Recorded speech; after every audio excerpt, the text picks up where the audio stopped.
Lesson 25 is about solution of equations. Now, when we're trying to find solutions for equations, we're trying to make the left side of the equation equal to the right side of the equation. So in this first problem, 4x plus 5 is equal to 17. What we need to do is make the left side of the equation equal to 17 somehow. Now, can you think of a number that you'd have to add 5 to get to 17? Okay, remember we want 17 to be equal to 17. So the question was, what number do you have to add 5 to get to 17? Maybe you said 12. If we know that 12 plus 5 is equal to 17, that's true, by the way, we could see that 4 times x, well, what number? 4 times what number is equal to 12? That must be 3. So 4 times 3 is 12, plus 5 is equal to 17. We can use mental math to help us solve some of these problems.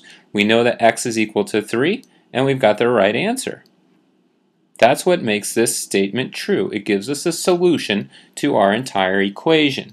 Now, there's another way that we can solve this, because not all problems are going to be like this where you can use mental math straight through and get whole number answers. So let's say we have 4x plus 5 is equal to 17. Well, what we want to know is what number do we need to multiply 4 by and then add 5 to it to get to 17. So my first step here is going to be to subtract out the 5. And the reason we're going to subtract out the 5 is because that will leave us with 4x, it comes straight down, plus 5 minus 5 is plus 0, is going to be equal to 12. So we really have 4x is equal to 12 because we don't need to write plus 0. When we have this, we're saying what number times 4 is equal to 12. It's like what we did here in this step on the left. We did it mentally. We know 4 times 3 is equal to 12. So x must be equal to 3. And we have our final answer. Same thing as we had before, just a different method. Let's look at another problem. Let's say we have negative 5m plus 6 is equal to 8. So we're looking at what number right here do we have to add 6 to get a total of 8. Somehow, negative 5 times m is going to have to be equal to 2 because we know that 2 plus 6 is equal to 8. Well, let's go ahead and look at a method that we can use to solve this problem. The easiest method that we're going to have, and one of the most efficient methods as well, is going to be to do what we did in the last problem. Let's take away this 6 first. And we're going to take it away from both sides. So we're going to be left with negative 5m is going to be equal to 8 minus 6 is 2. Remember, 6 minus 6 is 0. We don't have to write that. Now, negative 5 times what number is equal to 2? Now, the way we can go ahead and solve this part of the problem, let's use a different color. Well, we want m by itself, so we need to either divide by negative 5 or we need to multiply by negative 1/5. Let's multiply by negative 1/5. So we're going to multiply by negative 1/5 because negative 1/5 times 5, a number times its reciprocal, is always going to be equal to 1. So that leaves us with m on the left side is equal to 2 times negative 1/5. 2 is the same thing as 2 over 1, so now we can see what m must be. M must be equal to 2 times negative 1 is negative 2, and 1 times 5 is 5. So we get our answer, m is equal to negative 2/5, and we're all done. So it was a little bit harder. It might have been more difficult to solve this one mentally.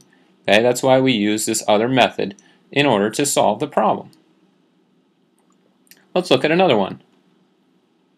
Okay, negative 7k minus 4 is equal to negative 21. Let's go right into our method of adding the opposite. So we're going to say plus 4 and plus 4. We've got negative 7k left over because negative 4 plus 4 is equal to 0. Is going to be equal to negative 21 plus 4, that's negative 17. Okay, now we're going to multiply by the reciprocal of negative 7, that's negative 1/7. Negative 1/7 times negative 7 is going to cancel out. Let's get that blue color there.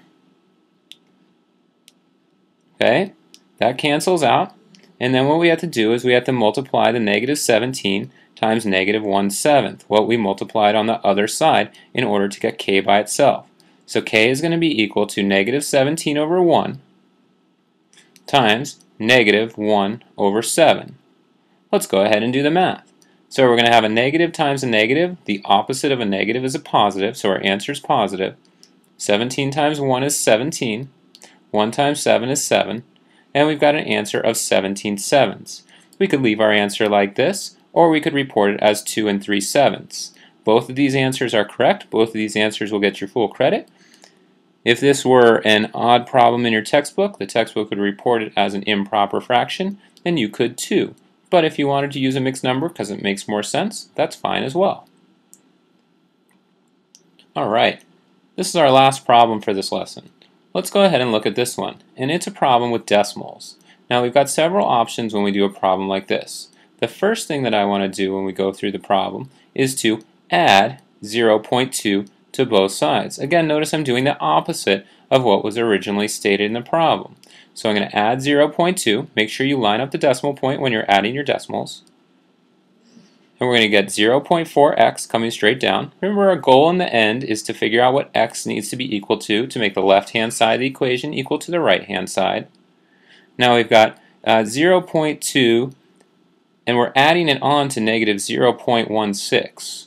Okay, this one's a little bit tricky, so make sure that you get the sign correct in the end.